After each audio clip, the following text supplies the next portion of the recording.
سلام. یه صحبتی داشتیم با همکاران در رابطه با اینکه چیزی حدود 180 تا پرونده ما فقط واسه کشور انگلستان انجام دادیم و بیشترین افرادی که روی این پرونده ها هستن الان نیاز به در حقیقت ای ویزا دارن و خب میبینیم که خیلی از شرکت رقیب هم دارن کلاینت ما رو شارژ میکنن برای انجام این کار ای ویزا. گفتیم یه آموزش رایگان کوتاه بدیم. با نوشتن متن Get Access to Your e-visa توی گوگل میتونید دسترسی پیدا کنید به این صفحه و صفحه رو که پایین بیان Before you start یه قسمتی داره Start Now. بعد میگه چه مدرکی تو میخوای ارائه بدی. شما باید بزنید که مدرک BRP و بعد میگه که ولیده یا نه. با توجه به اینکه ولیده یا نه شما Yes or No رو انتخاب میکنید و یه اکانت UKVI میسازید برای خودتون. اسمتون و نام خانوادگیتون رو میزنید، کشور محل تولد یا نشنالیتیتون رو در حقیقت انتخاب میکنید و اگر اروپایی نیستید که بیشتر بچه‌های ما اروپایی نیستن مدرک BRP رو انتخاب میکنید و کداش رو وارد میکنید.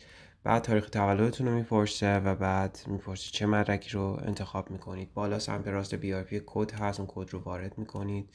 بعد تاریخ تولدتون رو میپرسه و یه شماره تماس بهش میدید که براتون یه کدی بفرسته. کد رو از روی گوشیتون میخونید و بعد از این طریق میتونید UKVI اکانتتون رو با ای ویزاتون لینک کنید. ولی قبلش از شما میخواد که آیدنتیتیتون یا هویتتون رو تایید کنه که یه اپی داره UK Immigration ID Check اپ. بعد اون اپ رو بریزید روی آیفون 7 به بالا کار میکنه و بعضی از گوشی‌های اندرویدی که در حقیقت چیپ NFC رو میتونن بخونه.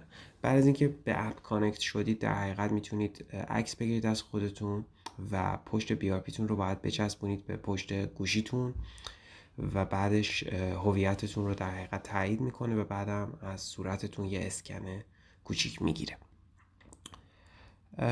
دیگه بعد دوباره همون مراحل کلی هست. عدد پشت بالای سمت راست BRP تون رو وارد میکنید، تاریخ تولدتون رو وارد میکنید همینطور که میبینید. بعد میگید که به من پیامک بده یا ایمیل بده. پیامک و ایمیل رو هم که میده و بعد لینک میشه ای ویزاتون با در حقیقت UKVI اکانتتون و بعد این اینفورمیشن ها رو سابمیت میکنید و لوکیشنتون رو میزنید. اگر خارج از انگلستان هستید میزنید خارج انگلستان هم. الان اگر داخل هستید هم که پست کد داخل رو وارد میکنید. ایمیل آدرستون رو وارد میکنید و یه شماره تماس. این کلیت مسیر هست و یه سری سکیوریتی کوئسچن ازتون میپرسه در مرحله بعد که پدر مادرتون کجا ازدواج کردن، نمیدونم از این دست سوالات. و بعد هم یه دیکلریشن انجام میدید که من خودم این رو پر کردم یا اگر الله وکیلی براتون انجام داده میذارید وکیل انجام داده این کلیت مسیر هستش و کلا هم پروسه شسته رفته ای هست، خیلی سخت نیست. یه رفرنس نامبر هم در انتها بهتون میده و ایمیل هم براتون انجام میشه این قضیه.